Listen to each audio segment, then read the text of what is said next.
Hell in a Cell awaits us. Who is excited? Hello, boys and girls. You are now listening, if you're on iTunes, Stitcher, or SoundCloud, and watching, if you're on YouTube, Peter Talks Smackdown. I had an issue last week with Peter Talks Smackdown, episode 33. This is 34. 33, I had an issue with my RSS feed. So if you didn't get this, I do apologize. I think it's in my SoundCloud settings.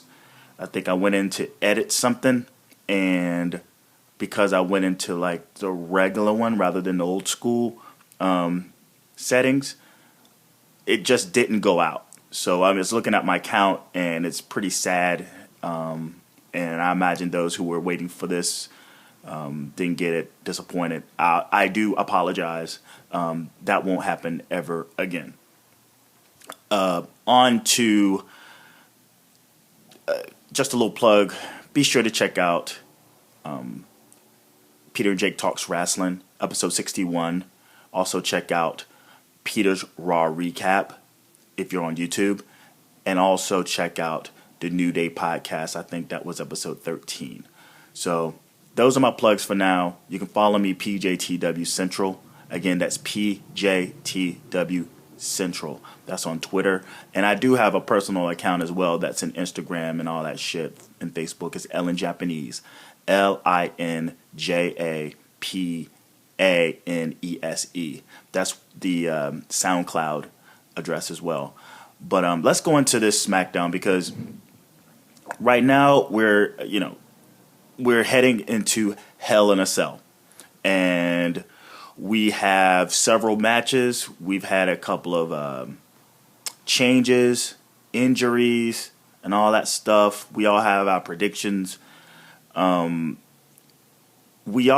definitely go in thinking this is going to be a lackluster event. I mean, it's not really anything to look forward to.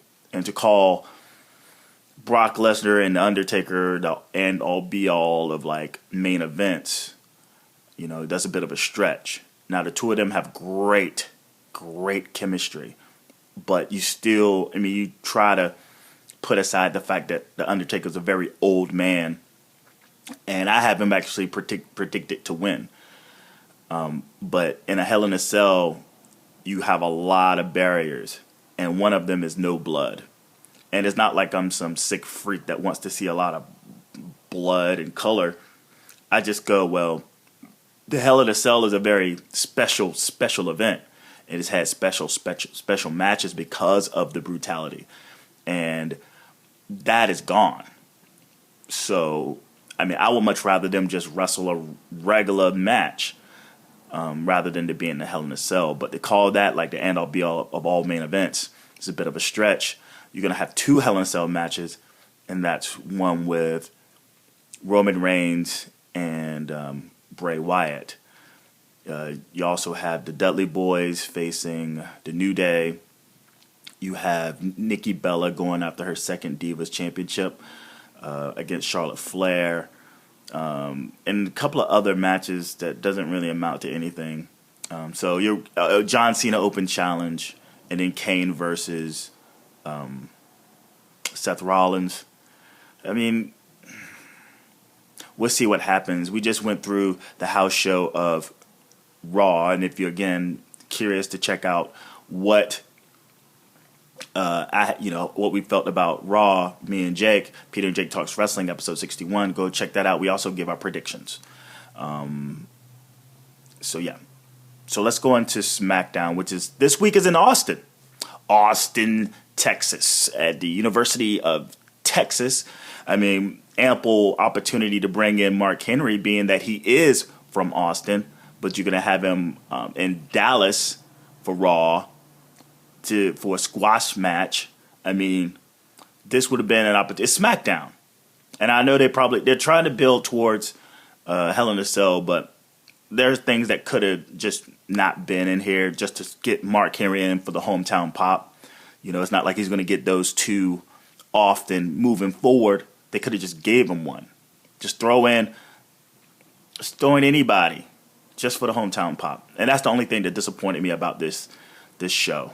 But it starts off in the back with Kane and this new persona that Seth Rollins is something that I think it's been over 2-3 weeks now. The man, Seth Rollins, he's the man. You know, you got corporate Kane and the man, Seth Rollins. And they're basically going back and forth about their match in Hell in a Cell. And then what happened last week and Kane being suspended and not on Raw. And Seth's like, what the fuck you doing here, bro? I said, I was suspended off Raw, not off SmackDown. Well, anyway, Kane sets up his opponent, but you don't know who his opponent is at the moment. Then they run into the New Day. The New Day is pretty pissed off that Xavier Woods has been taken out. And Kane, being a heel that he is actually, shitting on the New Day, which I thought was pretty fucking stupid. Why the hell? I mean, I don't know. Kane is a face by default because he's going up against Seth Rollins, but he's in a heel faction. The New Day are heels. Positive heels, but nevertheless. And he runs them down and then puts them in a match against Seth Rollins and, not Seth Rollins, I apologize, Dean Ambrose and Roman Reigns, which is the main event, but heels running down heels is just a silly thing to me. But Rollins, the match that is set, is the opening match. Get him in, get him out. And it's against the Swiss Superman, Cesaro. And, whenever I just see him come out, I just go like, this guy's going to lose. I have no faith in this guy winning ever against anyone top tier. Like, you know what I'm saying? Like, if he's going against a mid-card guy, there's a chance he may win. But if he's going against, like, upper guys or people who are positioned in high-profile matches for the upcoming pay-per-views, nope. It's nothing but an L for that kid. And it's kind of disappointing because being as much of a fan I am and being as much of a fan everyone else is, the Cesaro section and all that shit, it's like, wow, why do you do this? We'd much rather not see this guy on TV, even if he gives like an amazing show. And yes, he's going against the world champion. But he shouldn't go up against the world champion unless he is in contendership for the belt and not just doing the job. It's frustrating. It really is. But what can you say? He puts on a good show. But at some point, I want over the past 3 years, I want these good shows to develop in wins. Don't just give him an over-the-top battle royal and then, boom, snatch any and everything from him that got him over in the first place because you want to put Kane and Big Show in your fucking main event spots. It's ridiculous. Well, anyway, Stardust is in the crowd. It's an uppercut central but Stardust is in the crowd because apparently he wants to face Cesaro after the blow-off, the non-blow-off with Neville. He's in there. That's, last week he was in the crowd with this Stardust section. Whatever, man. This is what you have for Cesaro. It's kind of silly. And that's why he loses anyway, because he takes his eye off of Seth Rollins to look and point at Stardust. Rollins takes advantage, kicks him, puts him in the pedigree. That's it, 1, 2, 3. But there's 1 6 spot where Cesaro gives him a running uppercut over the barricade. That was pretty hot. But I found out who that red hat guy is. His name is Rick, the signed guy. I think I feel like he's at every WWE taping, every single one of them, front row. I don't know what this guy does. I swear to God, I do not know what this guy does. Or the Brock Lesnar guy, the white jacket guy. I don't know what these guys do. But whatever the fuck they do, they make a shit ton of money doing nothing to go to all of these fucking tapings. It's incredible. It's incredible. salute to you. Rick the Sign Guy, salute to you. Paige is in the ring addressing the whole did she or did she not attack Natty, Natalia Neidhart. I can't believe I missed that. I don't remember seeing that at all last week. But apparently they turned into a storyline. That's how much I don't care. But it's again the whole Divas Revolution. They haven't spoke on it in a while. So they're gonna I hope they let that go. Stop saying that and just move these girls into storylines. Outside the Divas Championship, it seems like this is the first of the storylines, the deep storylines, because they're backing off of the whole. Well, it's still part of the whole Paige. Where do Paige stand in terms of her relationship with Flair and Becky Lynch? But she's in the ring and she wants to talk to Flair and she wants to talk to Lynch about how she wasn't responsible for Natty getting all busted up. Becky and Flair don't really believe her, and then Flair bitches at her about how she's making this all about her because she's jealous. And Flair made a point like I'm about to defend my title for the first time, and here you are making this all about you. Why does it always have to be about you? Bella's come out talking shit, and they talk shit to Flair. And then I think Flair makes a comment like, well, fuck it, I don't feel like waiting for Hell in a Cell. I'll fight you now. And then Paige intervenes and says, well, if you want Flair, you have to go through me. Right now, she's just trying to prove her loyalty to the PCB faction, right? But she loses to Nikki Bella. This is like, I don't understand what the deal is with Paige. I understand the storyline. I mean, I understand that the storyline is going to suck. That backstage, who hurt this person backstage, is old. They don't know how to book those storylines anymore. It's going to be a waste of everyone's time. This probably be as bad as the Rusev, Dolph Ziggler, Summer Rae love triangle, because they don't know how to book these fucking things. And now they don't know what to do with Paige. Everyone says she's in the doghouse. You hear these ringside reports of dirt sheet reports that she's in the doghouse, but she's still on TV. She can't be that much in the doghouse. If she's losing matches, I don't see that as her being in the doghouse because she's losing matches. It's probably part of the storyline. But at the same time, you want to keep this bitch credible. She's a 2-time Divas champion. And she lost to the ex-champion, Nikki Bella.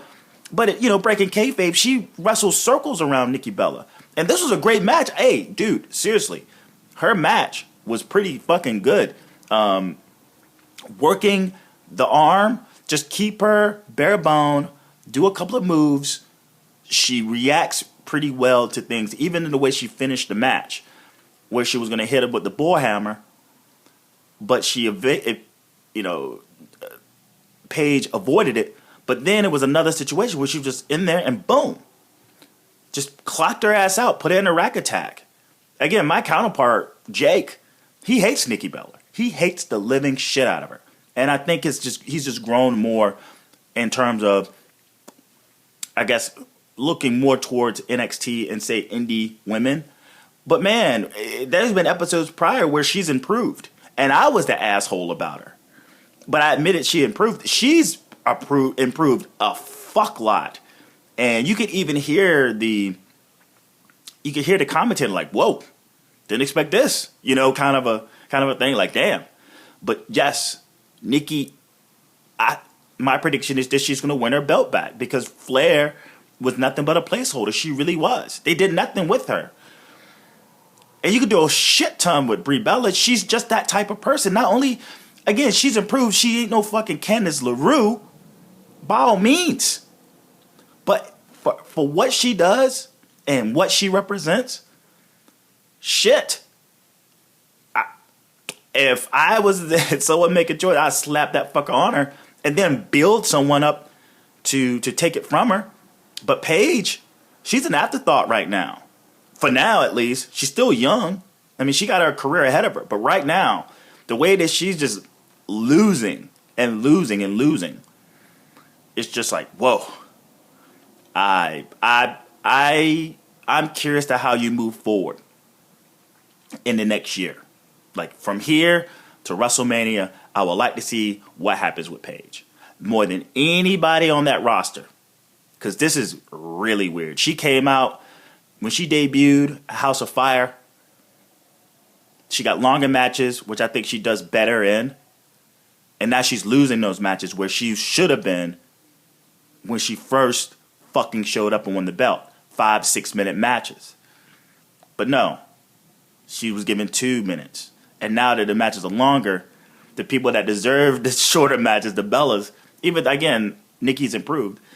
She's losing these matches that she should win in that are longer. This is Paige. So whatever the fuck they do with this whole who hurt Natty clue type shit, we just have to see what happens with this. But then moving forward after this, man, will she be a third time champion? Will she be booked as a monster? Or is she just going to sort of fade off to be a bit of just a WWE celebrity?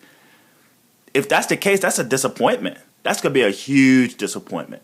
Because she should be, between her and Sasha Banks, they should be the front runners of the Divas division, Nikki Bella. You throw fucking Becky Lynch in that situation, not Paige. I'm not even that big of a Paige fan. I just go, well, you're jobbing out one of your biggest stars. And I think that's silly. And something that bothered me too was what's going on right now in the WWE in general with everyone pinning with a handful of tights. Faces are doing it. Heels are doing it. Everyone's grabbing a handful of tights. It was at least 4 attempts at a handful of tights. Handful of tights is a heel fucking gesture to get over. Sport, gamesmanship. That's what heels do. But everyone's grabbing the tights. Every fucking body is grabbing tights. After a while, you're going to start seeing faces put their fucking leg on the rope for the pin. Hook or crook? Damn. That needs to stop. The roll up and the handful of tights. Chill with the handful of tights, faces. We get Miz TV, hands down, in terms of features on the WWE product. It's the best feature there is. You got in line for the Jerish, the human the highlight reel or all those fucking shows before it.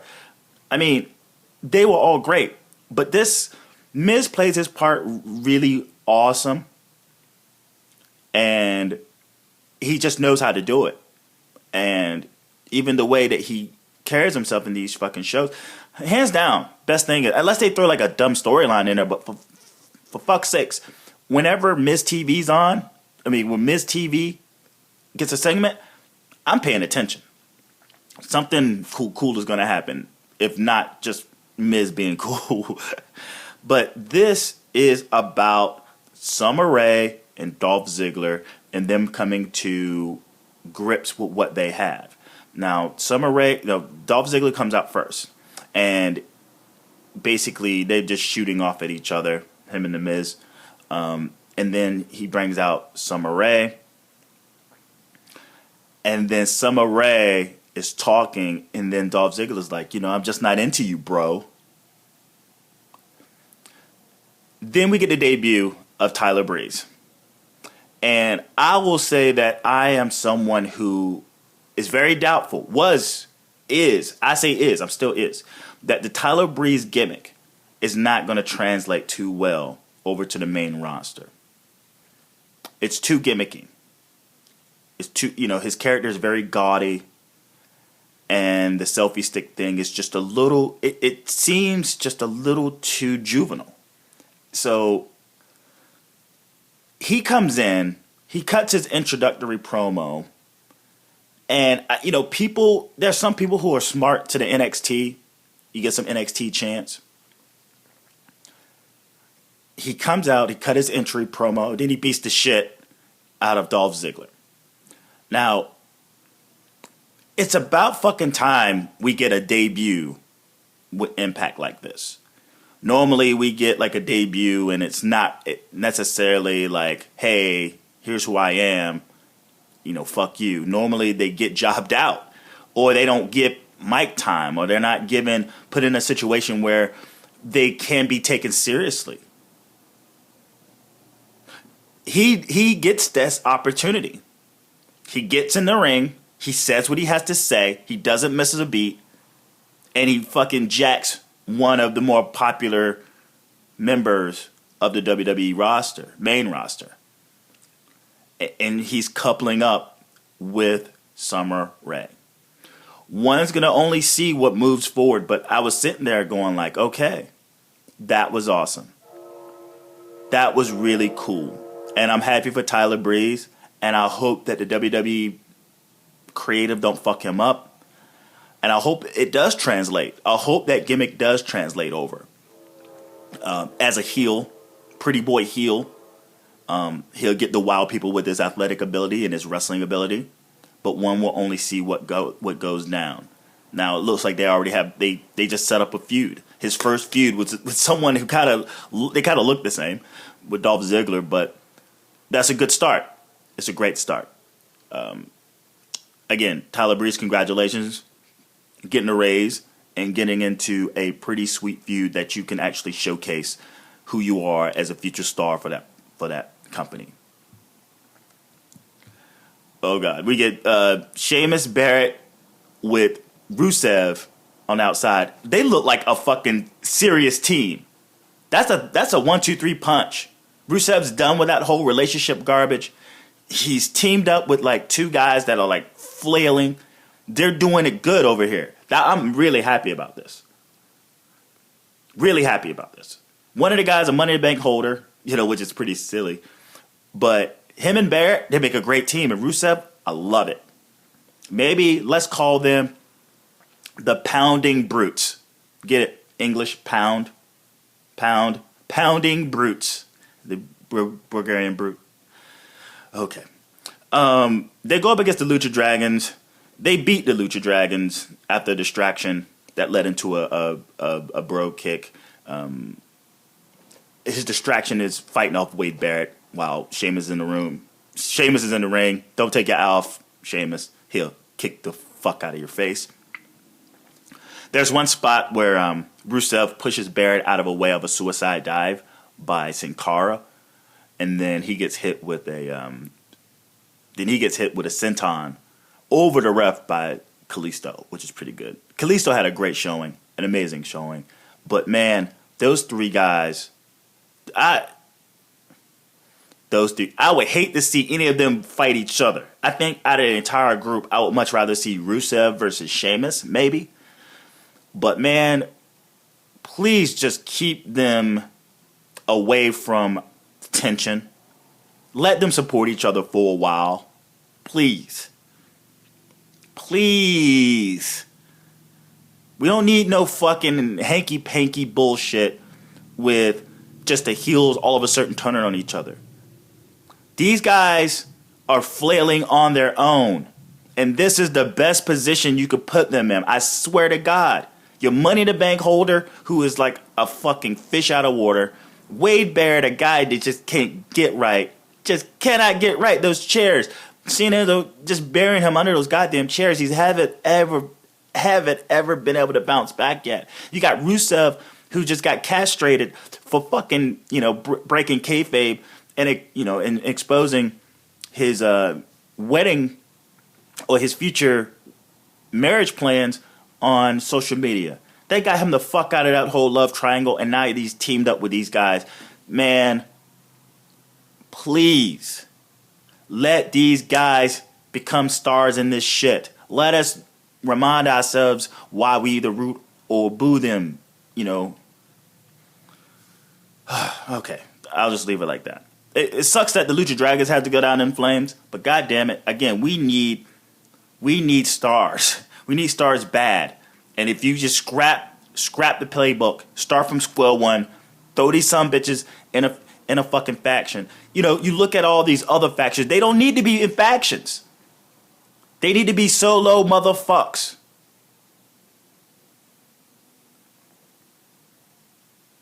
And then the people that don't need to be in factions, they all like solos, and their shit is like suck.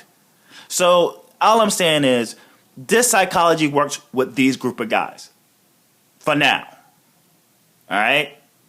Then just let them do this for a while. And look, we already have a Survivor. They look like a Survivor Series tandem. All that. Just you can do so much. Bo Dallas versus Ryback. The only thing that's really cool about this is Bo Dallas' opening promo. He says that he's going to challenge John Cena for the U.S. Open Challenge, which is not going to be true, which is not true. And he's doing it for his Bo Americans, and he starts to sing the national anthem, Bo, say, can you see? That was good stuff. He gets squashed by Ryback. Ryback's a waste. You may as well put Ryback in that faction with Sheamus, Barrett, and Rusev. Just throw all those fucking guys together, all right? You fucked up Ryback. He loses, he jobs out on the go home show to the world champion. You know? Like, all of a sudden, Seth Rollins is like the new John Cena. He's fucking squashing Cesaro. He's squashing fucking Ryback. I mean, come on. Just, they look like they had some momentum with them. And then they just pulled it away. They put him on they put that IC belt on him when he should be going for the world title. Just lump him with the other guys. And, that sounds like, that looks like that'll be much fun, you know. Owens in the back, this was after after he viewed the squash match from a distance, is that nobody exists. This Intercontinental belt didn't exist before I had it. That's how you piss off the old timers. I tell you that much. And we get to the main event, which is Roman Reigns. That's one thing about like SmackDown. It is just 2 hours. I'm thinking I got at least another hour's worth of segment to review, but I don't. So we get Reigns, Ambrose versus the New Day, and the only thing cool about this is one of my favorite performances by Kofi Kingston. Like, he really gets in there. He really does the job. Him as a heel is like some of his best work in ring, no doubt. I mean, Big E, he's badass. I would like to see a feud between Reigns and Big E. That would be really cool. I would like to see Kofi Kingston, Dean Ambrose feud. Like, those two feuds in themselves, money. You know? They're facing each other. It was good to see how they react to one another.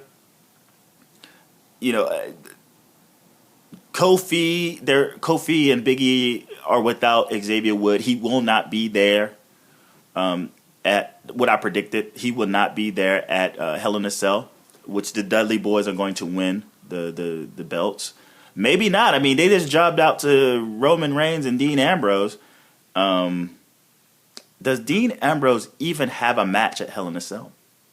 I can't recall if he actually has a match. No, because he was going to face the Wyatts with Randy Orton. Now he has nothing. Maybe he shows up to challenge Cena for the U.S. belt. My predictions are Daniel Bryan and or the Wyatt family to decimate him as he goes into his 6-week sabbatical. But maybe it's Ambrose. Maybe it's Ambrose and the Wyatts come out and just beat the living shit out of both of them. But one can only tell. But when we talk about the New Day, I just go like, well, you got them doing this dumb unicorn gimmick to sell some T-shirts. You take out Wood, you got the Dudley Boys kind of set up to win, and maybe. Is the New Day done? Are they done? Have we had our fun with the New Day? And now it's time to turn the page? I sure hope not. Because, yeah, I get it. Y'all did some changes to them. Y'all made them sinister. Y'all had them beat down a couple of people and do some sinister shit. The trombones all smashed up. You just got rid of Xavier Wood for the match. They're going to lose the belts. Will they be relevant? When they lost to the primetime players, I was just like, okay, they're going to get those fucking belts back. The primetime players are just too It's so lackluster. And now where the fuck are they? Where the fuck are the primetime players? And why isn't Titus O'Neil getting a solo run? Why is it Darren Young getting a solo run? All right. So, yeah. Basically, there's a spot where the New Day are walking out, and then the Dudley Boys cut them off at Gorilla. And then that's when, they go down in flames. But after the match, Bray Wyatt shows up on the Titron. Is like, Roman Reigns, you can't outrun your fear. See you in hell. And that's how the show ends. I could give a fuck about this match. Hell in a Cell. Could give a flying fuck about it. Because there's no way that Reigns is going to lose. And it's just another big match for Bray Wyatt to lose in. In a Hell in a Cell match that you won't be able to see any blood. Or the use of the actual Hell in a Cell. And who cares? I mean, no one really comes out this looking good. At all. There's no, blow off. If this is like a blow off, then all right, then where else does Roman Reigns go? Where else does Bray Wyatt go? I give a fuck. I have Roman Reigns winning in my predictions. And I'm just like, well, then what? Then what? Monday we get a fucking Shield reunion. And he doesn't even look like he cares for that fucking belt. He looks like he doesn't even give a shit about the belt. I think he knocks it out of fucking Rollins' hand. I'm thinking, yo, keep your eye on that guy. That guy screwed you at WrestleMania. You look like you don't give a flying fuck about that. So why put him in a match that he doesn't even care for the fucking belt? His biggest priority is Bray Wyatt and how he's hating on him. Cutting promos. He shouldn't be talking.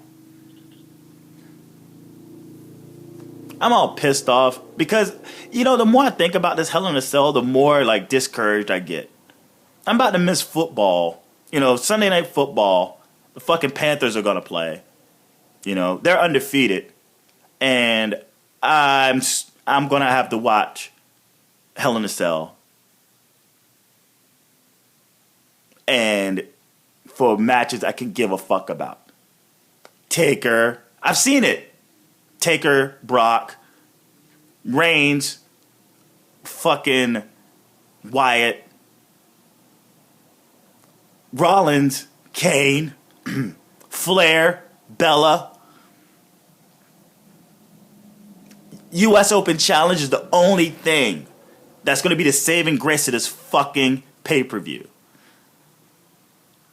And just for the suspense of who's going to fucking come out. And then how is Cena going to leave the company for 6 weeks? That's the only exciting thing. Once you think about it, sad. John Cena. And as soon as I heard that it was going to be an open challenge because they didn't book him for a match, I go Cena's going to steal the show again.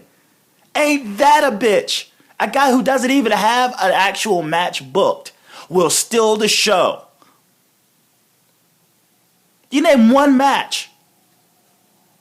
I don't want to see the New Day do the job to Dudley's. I don't want to see them one man short of their faction. Dudley Boys is the fucking world champs. What the fuck? Seriously.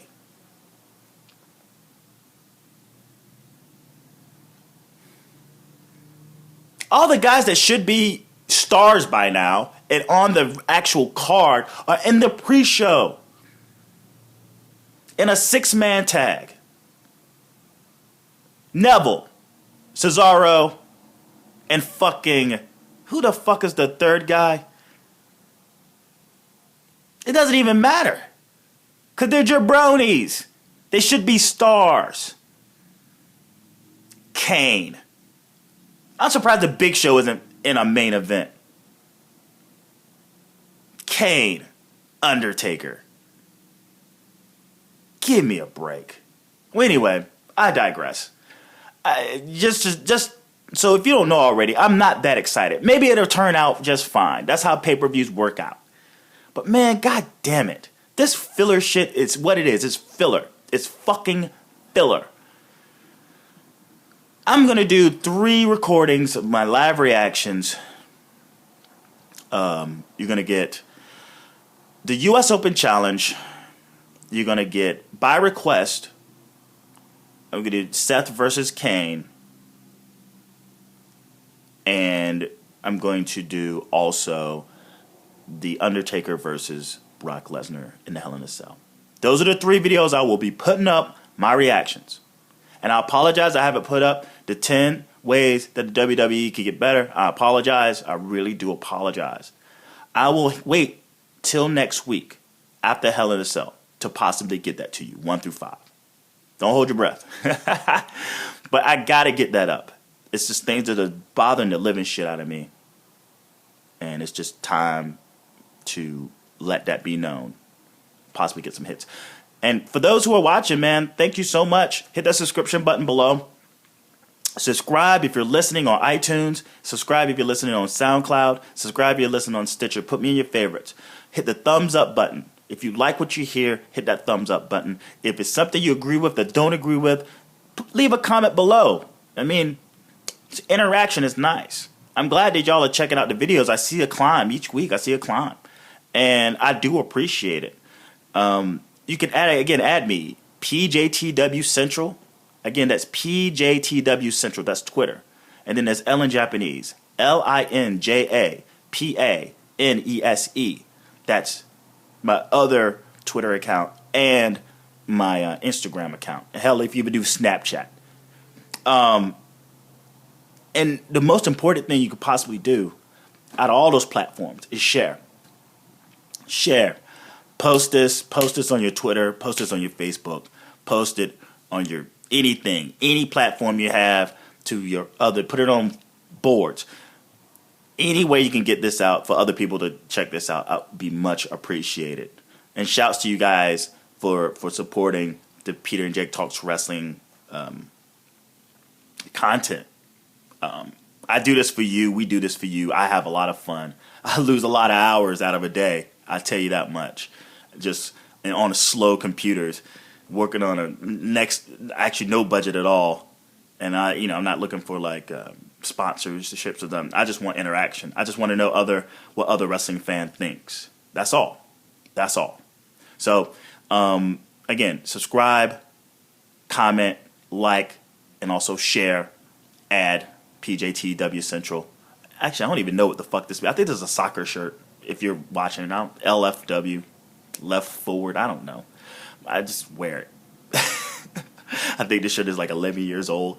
Well, anyway, watch out for those foreign objects. Enjoy the rest of your day. Watch football and enjoy Hell in a Cell and more football. And watch out for the foreign objects. Bob and weave. Peace.